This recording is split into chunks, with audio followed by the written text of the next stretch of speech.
this is the mandatory course, by the way, in the unit 1 for this course specification.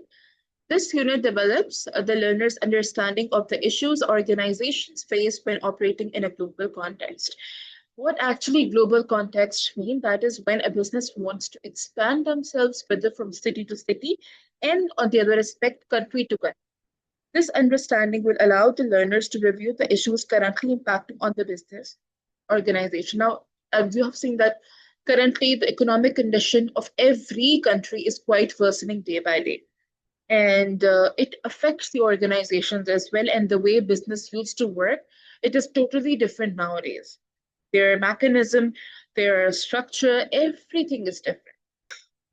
In total, we are having 4 learning outcomes in this course and their respective assessment criteria with the pass and merit and distinction part, which is mandatory. Right underneath, we have the indicative content points. These are mandatory to use no matter what. Many students, what they do, they even rephrase these words. And they cover it up that, okay, ma'am, we did use the indicative content words, but only the words we changed. You're not allowed to do so. Just use exactly as it is. Why to literally burden and stress yourself with things out over there? You only need to add answer in it according to the command verb. Okay, then we have the assignment brief for this course as well. And let's see what we have in it. In total, task 1 is from LO1 and LO3. Task 2 is from complete LO2. And task 3 must be from LO4. So in total, we are having 3 tasks for this course. And right underneath, again, for specific assessment criteria, we are having the suggested evidence as well. It is mandatory to use the command verb description wherever possible and asked from us. So I'll try my best to adjust that today in the lecture slides as well. This is lecture number 1. And according to your task 1, which has LO1 components and LO3, let's talk about that what actually business organizations in a global context is. Looking at how business operates, grow, and compete not just in their own country, but also in the international or global environment. That is on the mainstream line, when you want to expand up your business, it is first from city to city, then it goes to country. It is about studying the businesses with a worldwide perspectives instead of a local or national one. So it's a vast topic and we're going to discuss a lot of things in it. With that, it's not like if you're following the rules and regulation in an XYZ country, it is not mandatory. The same rules are going to be used in ABC country as well. So you have to be very careful with each and everything, and then you're able to expand up your business. Globalization, that is the businesses are connected across countries, for example, through what? Trade, tech, and finance. Business structures, that is different types of organizations, for example, multinational corporation, SMEs, SPC, exporters, NGOs, NPOs, and how they work internationally. Comes the external environment, what it is, how the laws, politics, culture, and economies in different countries affect business. Very true. You want to open a business, without doing proper research, how you can opt it further. It is not like you want a business just to be in your area. You need to expand it no matter what. That is what a true thinking of a sole trader is always at the first stance. You have to see all the rules and regulations, how the politics of different countries work. Now, what I'm thinking, like people with the good repute in the market industries and they own big multinational brands, they try their best to take the labor and to manufacture the product in their own country, as in the one which are underdeveloped. Why? Because the taxes are less, the prices are quite less, the labor is cheap, so it is obviously beneficial for the company. They are going to retain more and more profit in this way. Trade and markets, how companies sell goods and services in the foreign markets. That is, again, a type of trade technology. That is, they do it. Very simple. By advertisement, by using the search engine optimization. This technique is used worldwide now. Competition. Understanding how the global rivals, the rival is, what do we call that? When you do not like each other, there's a competition between both entities. Supply chains, all about the logistics, and innovation shape the business strategy. Very true. If you want to thrive in the industry, you need to be unique. Impact, the effects businesses have worldwide, that is according to the jobs, environment, culture, sustainability affects a lot. Why it affects the jobs? Because if there is high inflation, then there is high chance people are going to be not employed but unemployed. When there is high inflation, how your people are going to pay you up the salary? Definitely you will be kicked out of the jobs, good reputations. So it has a direct impact with each and every effect. Global means operations are the activities, processes, and strategies that an organization carries out to produce, market, distribute, and manage the goods or services across multiple countries. Like again, Apple, Samsung, the different makeup brands, clothes brands, they are operating their hub countries, their hub sectors are in XYZ countries, but they're operating worldwide. They're doing the physical retail stores as well. They're making sure that the people, they are encouraged to do the online shopping as well. It is how businesses run and manage their work worldwide, on the ground as well and off the Even ground ma'am, as well. even Yeah. ma'am happens with fraud as well due to for some technologies creating a Yes. new account, like especially when you don't have a verified account, we get the misplacement products. It happens like Shein products, anything, any kinds of products we get A slight misplaced, or change even in they're showing you the address, fake it yes causes change. a lot of Yes, problems. ma'am. Sometimes you have paid fully in advance and the product is not same the one which we showed in the picture. This happens a lot. So that is the reason we always go for the search engine optimization thing. We always look for the reviews while buying the product. Key features of global business operations. What are the characteristics basically? The international presence, that is operational, operating in more than one country. That is what actually global business corporation means now. That you're not in one country, but in so many other countries. Production and the supply chains, making products in different locations and sourcing raw materials globally. Like iPhone is not totally manufactured in one country. In different parts are coming from different areas of the world, countries of the world. And then they're able to amalgamate it. Marketing and sales, promoting and selling the products to customers in global markets through auction, through online market, through advertisement. Finance and investment, managing the money, funding, and profit across the borders. That is way too critical part. As you know, the franchises which we have purchased, let's talk about McDonald's, Starbucks, KFC. Maximum shares are shared with the real owners, which are not in the specific country, let's say Saudi. The franchisee only has a little amount with them, but the major chunk of money is shared with them. That is how you're able to get the permission to open up the franchise in different parts of the world. Then comes the HR, that is hiring, training, and managing employees in different countries. That is also very tricky. If I take the example of my organization, this is totally on the remote based working and learning as well. So it gets really difficult sometimes to, adjust all the things together.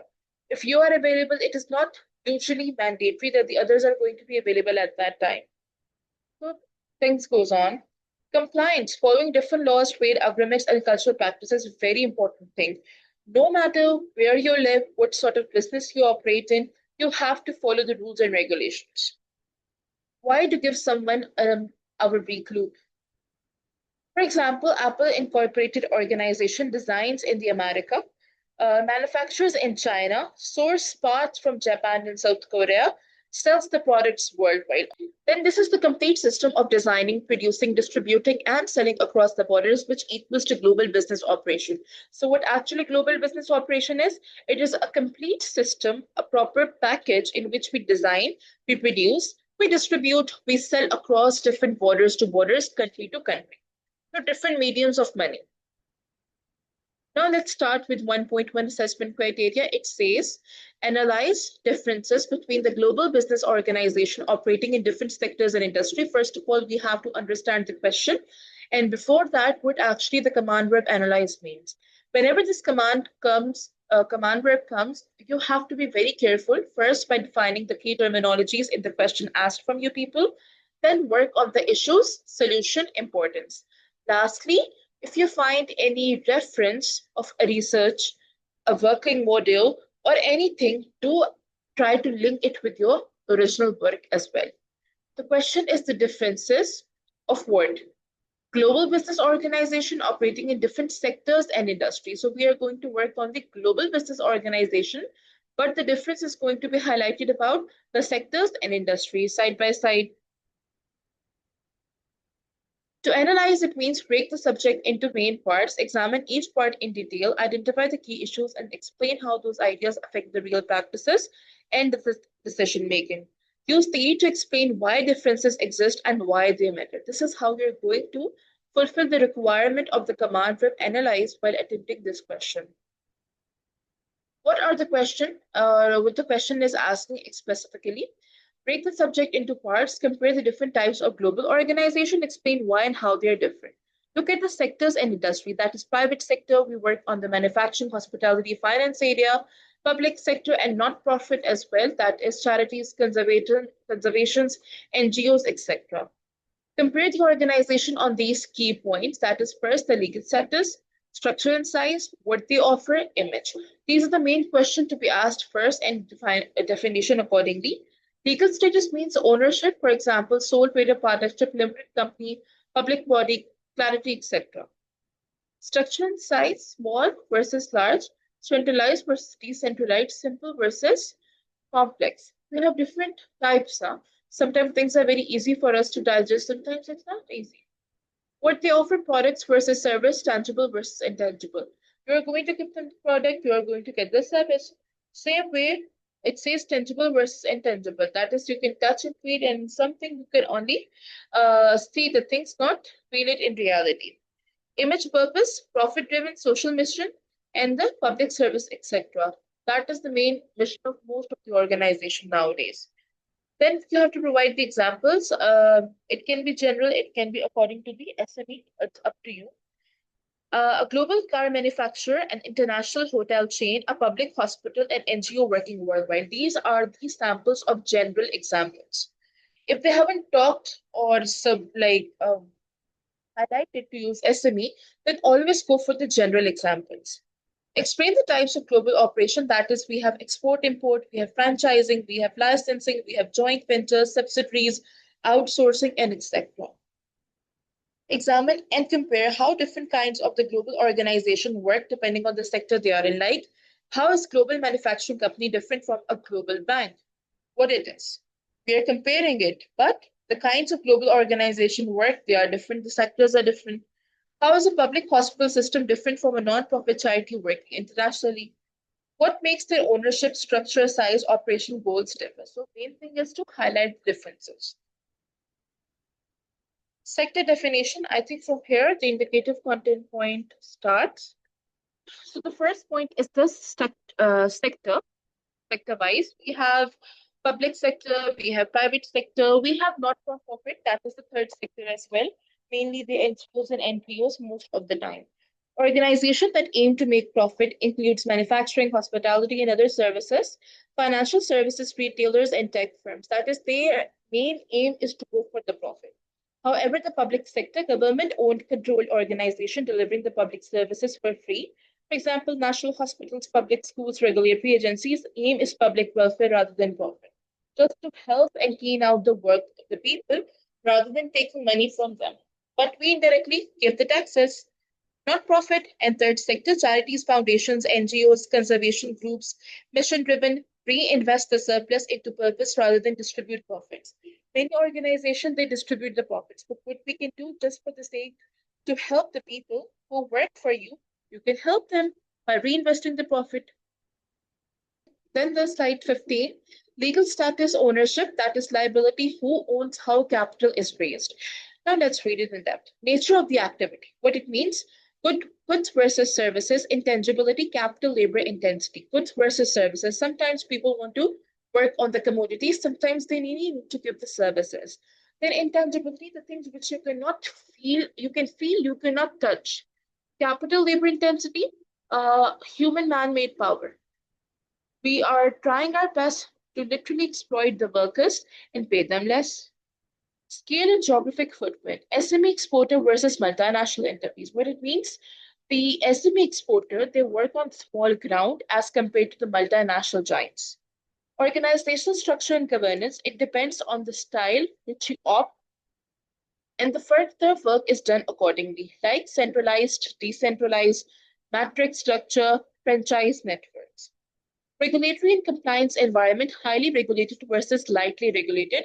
Highly regulated, you have to follow the rules and regulations way too carefully, whereas lightly regulated means things are easy, ongoing. Revenue model and funding, that is sales, public budgets, donations, grants, which we get for free from the general public and sometimes our countries, the neighboring countries as well. Brand image mission, it means profit brand building versus profit trust versus social mission. Sometimes it takes years to build the reputation, and if a government arrives and they try to intervene in your work, within a day, they can get that much followers because people trust them more. Then we have operational characteristics, supply chain complexity, IT system, HR needs. These are the problems basically. The logistic department, it is quite crucial all of the time. IT system, the technological problems, they arise on and off nowadays. HR needs, human resource department people, they are very important in any of the organization, whether it's running perfectly or not. Use these to compare the sectors and industry, the points which we read today. Now, detailed sector by sector analysis, which is in your indicative content. First is the private sector, that is the manufacturing one, global goods producer. Very good. Legal status ownership, usually incorporated entities, that is limited liability, often set up subsidiaries in each country for local law, compliance, and tax. Like KFC Giant has operated in so many countries. Even in one city, we have so many branches. Then we have nature. Tangible goods, high capital intensity, long lead times, heavy use of global supply chains. Now, it is not easy to convince other people. You have to use different tactics. Sometimes your convincing language, sometimes convincing tool in which they can agree to do the business with you. So you have to hire those people as well. Then comes the operations, global sourcing of the components, offshore production. Global sourcing of component is you are importing different parts of the product from different around the globe, from different countries. Offshore production, your main hub is, let's say, in USA, and you are importing the products from different areas of the world. Contract manufacturing based on 6 months, 6 years as well. Logistics hubs all related to the delivery and the logistics, transportations, centralized research and development, that is, it is to be for each and every department, not for one department. Key problems, inventory and supply chain risk, tariffs, standards quality, IP protection, and currency exposure. Now, what is inventory? The stock levels which we have, these are the issues now. We don't want that the stock must be high or less. With that, we have supply chain risk. Again, there are problem with the logistic guy and the delivery time, tariffs, the taxes by the government, standards of quality. There are certain standards and ISO which we need to follow. IP protection is that you have to make sure that your product is safe from all the chemicals. Currency exposure, when you work with other country, definitely there is a change in the currencies as well. Why important? Economies of scale and global integration often determine the competitiveness. That is theories of economies of scale in which we try our best to have a moderate and a medium level of things with us. Transaction cost economies explain decisions to outsource versus make. Like it's better to do the in-house production rather than to take it from the other countries. That is recommended to reduce the cost. Private sector, for example, service in hospitality, mix the franchises, independent companies, private limited or public listed companies, franchising common or fast global expansion. That is, we try to build franchises in various parts of the world. Nature, intangible, customer facing, perishable capacity, hotel nights, heavy dependence on the local staff and culture, because this is the private service. It is depending from person to person. Decentralized operational units, because there is no proper rule to regulate these organizations. They're doing everything on their own, like the hotels and restaurants. The restaurants which are in Jeddah, it's not mandatory they are going to use or serve the same food quality in Riyadh with the central brand standards office. Then franchising, licensing, centralized booking, reservation system, local procurement, staff training programs. Once things are sorted out, Again, an expense goes on. You have to train the people, you have to see the location, you have to see the environment, and then you work on it. Maintaining the problems, issues, maintaining the consistent service quality across the culture, adapting to the local taste, local labor law, seasonality. And it takes time to you for your people to adjust with other people as well. Like in America, opening up a Pakistani restaurant, it's a big deal. Why important needed for the local responsiveness is high. Bartlett and Bushal, a researcher, multi-domestic tendency. This was the research published by him, which is directly linked to this point. Then number C is private financial services, that is banking, insurance, fintech. Now, what is that? Often requires local banking licenses and local corporate entities very regulated. In many of the countries, it is even mandatory the small banking sectors and the license agencies, they need to be quite regulated with all the rules. Intangible services based on the trust technology driven digital platforms. Nowadays, everything is literally assessed to us by the digital platforms. Strong central risk compliance function plus logical local regional business units. Even on country to country and city to city, the decisions are different as compared to the other because we have to take the decisions according to the time. Regulatory compliance, capital adequacy, cross-border data rules, cyber risk. And when it comes to country, there are a lot of rules and regulations added to it. You need to follow them all very carefully. Institutional environment and regulation shape what they can do. That is institutional theory, linking it with, again, the researcher work. It is about the public sector, healthcare, and education. That is the state providers. What does state provider mean? It is mandatory for the government to provide these things in the developed nations and countries. The government agencies or the state corporations funding from the public budgets and taxes. It is not in Pakistan. We pay a lot of taxes, but we do not get anything, literally. If they do something, it is vanished by floods and earthquakes. Bureaucratic, often decentralized with the local hospitals or schools. Yes, they like in Pakistan, the main hospital is the PIMS in Islamabad specifically, and these are the mainly hospitals government based. But the private one, they are hell crazy. Alhamdulillah, billion times that we are able to afford all those commodities. But again, if I think about the people who cannot afford literally anything, how they survive, even these public places are not free them. They have to pay 10 to 20 rupees per visit, and the medicines are not free. It's only the ticket to get into that hospital. Public procurement, national standards, workforce licensing, cross-border collaborations for the research aid. Even, few countries, they do not give you the visas because you have certain nationality. It's a border, it's a protection, it's a procurement. Not everyone literally goes to any country. They need to follow rules. And just because you belong to, like right now, the Palestinians, they are discouraged in maximum of the world by the people of America, the Israelis. Key issues, limited budgets, political accountability, performance argument, need for the equitable assess. Very true. We have to see these things when we are talking about the public sector because they are mainly related to the government.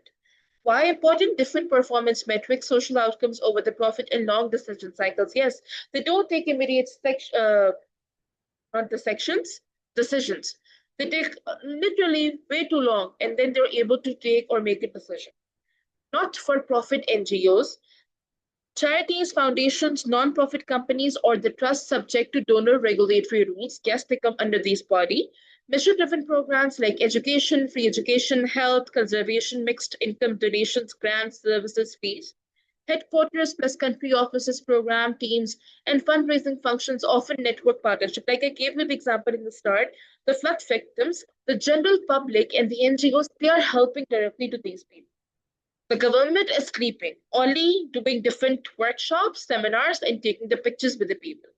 Program delivery, partnership with the local actors, donor reporting advocacy. They are trying their best to give people the dry food, not the one which is in the liquidate form, but in the dry form.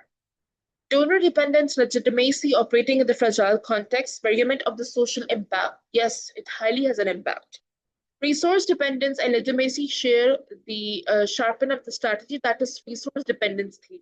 Now, this is directly related because I'm following the command verb structure now in the writing answer as well. So this theory, this point is related to this researcher who proposed resource dependence theory. Then comes the, my God, definitions. Okay. Common types of global business operations, what they are. First is always import and export, that is selling goods across the borders. Licensing means letting a foreign firm use the brand for a fee. What is a licensing? You get a license to work in another country when you purchase it.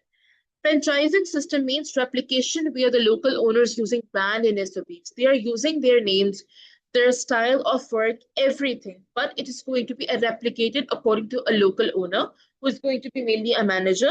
Joint venture shared ownership with local partner to gain the market access. Market access by the people.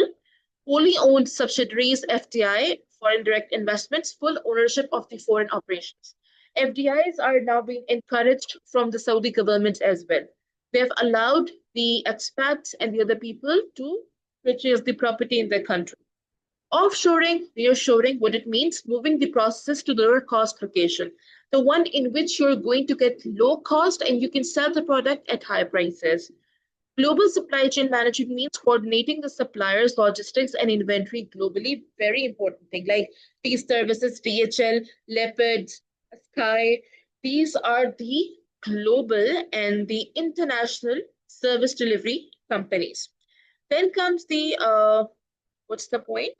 Shared service centers, that is captive centralized back office functions, HR finance to hub. HR finance is required by nearly every organization. Cross-border merger and acquisition acquire local firms to enter the markets quickly. Through the merger and acquisition, what happens? You enter into another country as well as a market as well. Each operation type suits different industries depending on the regulation, asset needs, and the need for the control versus speed. Like you really want to expand your business or you just want to take over the control. Theoretical frameworks to explain differences. Bartle and the global integration versus the local responsiveness, these are the researchers, explains why manufacturing tends to centralize while hospitality adapts locally. This is basically the last part of the command web description. Porter's five forces, industry structure, and competitive intensity differ across the sectors. He says that according to different sectors, the intensity of the competition varies. Pestle analysis, political, economical, social, the DOs, I think the time one, legal, and like that. I forgot always the last three words. Political regulatory environment hugely and highly affects the public sector and banking. Yes. Transaction cost economics explains make versus buy, FDI versus outsourcing. Two things. Explains make versus buy. Whether to explain first and afterwards we can buy. And FDI is foreign direct investment, taking things or picking up the things from outside the country, that is outsourcing. Resource dependent stakeholder theory explains NGO behavior and public accountabilities. Practical implications and main managerial challenges, regulation and the compliance. They differ dramatically. Banking and the public health are highly constrained. Yes, these two sectors, they're very limited, highly constrained, and regulated as well. Talent and human resource, skill shortages matter more in technology, manufacturing, service quality depends on the frontline staff. How they are providing the service, it will depict the complete strategy of the organization. Supply chain resilience, crucial for the manufacturing reputation and trust are crucial for the finance and NGOs as well, because without finance even, you cannot go ahead even if you're an NGO. Standardization versus adaptation, that is trade-off, standardize where scale matters, adapt where local taste regulations differ, specifically in the food industries. This point validates. Then comes the performance measurement, profit metrics for the private firms, outcomes impact metrics for the public and non-profits. Why the performance measurement matters in both of the aspect, the private and the public, because it varies according to the money amount.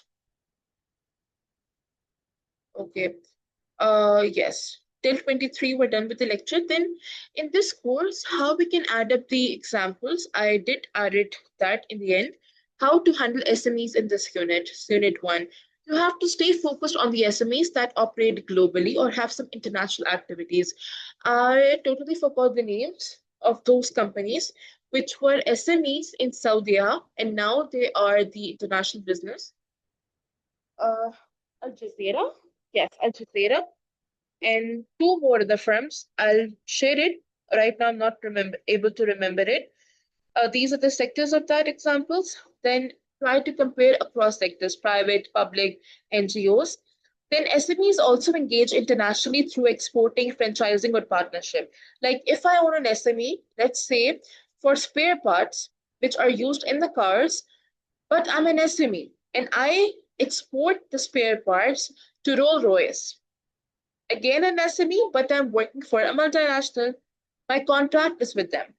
The differences between SMEs in manufacturing, services, public contracting, and not-profit sectors can be analyzed through their legal status, structure, scale, and purpose. And that is what needs to be highlighted in the examples as well. Private sector manufacturing of the Saudis are these. They again come under the sector of small, medium enterprises, Al Tamimi, Jazeera. Cavalier private sector services includes the Gulf, Kitarcom, that's in the Lebanon, and Nasij. Then public sector examples are also right over here. And this is like a whole story that how you can handle the example specifically, because that matters a lot while you do the work. Ma'am, about this in this table, like as mentioned, like not for profit for social enterprise, like how, like in the Kenya, then social enterprises, and this is basically small, medium, solar lamps, clean and cooking stoves, like the type of global. I was thinking like how not profit is for social enterprise. This is what I'm thinking. Like they're known for social enterprise, right, ma'am? Mhm. Because they basically just do for the in like same free service. I exactly don't remember. Was quite making me a bit Right. confused. Uh, Mm. but what it is a registered NGO. Okay, if they are working for the social enterprise as a registered NGOs, and what their services are very simple. Solar lamps. They have made the lamps, but they're generating the power from the sun and they're distributing in different communities for free. So it comes under the category of a welfare work NGO, and they're doing a great job as well. Clean cooking stoves. People do not even have that. The gas cylinders. Right now, people don't have it. We can donate that. And it is through the social Yes. enterprise. But SME won't be doing it. A social enterprise, an NGO will go to an SME, they will be purchasing it in bulk with a discount, and then NGO is going to sell it to the people. Yes, ma'am. Like the key issues basically, suppose here you have mentioned here like the performance measurement need for the qualifiable access, because public sector is mostly we all known for it's basically everything like the will be owned by the government. So I Hmm. don't think so. Like, is there will be really issues with the limited budget? I don't think so, because if it's a private sector, then obviously there's a issues like with the limited budget or anything. Even it's also happened for public sector as well, because you've mentioned here. That's why like my question is that. Let me tell you, private sectors Sure. do have the limited budgets, but they have the investors from outside the countries. Yes. Government, they do not have the investors. They have to fulfill the need of the people who are living in the same country with the amount they generate through the tax and collection. Got it? The money you will be giving to them, the country, to from that money they are going to provide you the services. And there comes the corruption, which most of the country's president and PM do. They put that money in their pocket and they don't do anything for the public, though the public is giving them the um taxes on the side. Texas. And they say that we have the limited budget. That is why I don't know about the other countries. In Pakistan, we have yearly basis budget in June, July. It is proposed for every year. And in that budget, always things are expensive. We do not get any. Yes. And now after the floods, I'm just literally imagining what will happen to the prices of rice, wheat, and mangoes. Yes.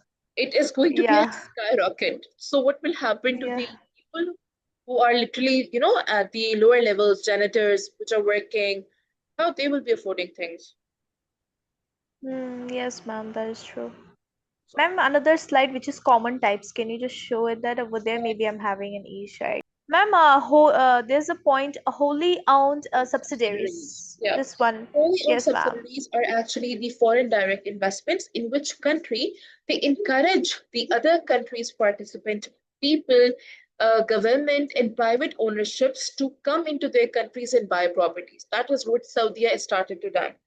First, they were working on, I think, 3 projects of 2030 vision, including the Neon Yes, City. ma'am. Now they have said the Yes. expats and the people, foreigners specifically, Expects will able to be, buy, yes, yes, able from to buy. January itself, like, yeah. It's effective. So it's a foreign direct investment. You're not going to pay Mm. them in Saudi Riyal. The country you are from, you are going to pay in that, and that's what an FDI is. Like we people, whenever we go to Turkey, we don't pay in Pakistani rupees or Turkish lira. We pay in dollars. As a tourist, it is their condition. Yes. So this is FDI. And what happens? Nobody knew about Turkey a lot. It's been literally after the COVID that the prices are hiked up in that area just because of the tourism People industry. also people are also buying properties over there. Like I have a Yes, relative, he also bought a it's cheap. house over in Turkey. Yes, it's cheap Yeah. to get house in Turkey, specifically in area of Eminönü and Ortaköy and Katsina. Okay. But the other parts, they're still expensive. Antalya and Yeah. Istanbul.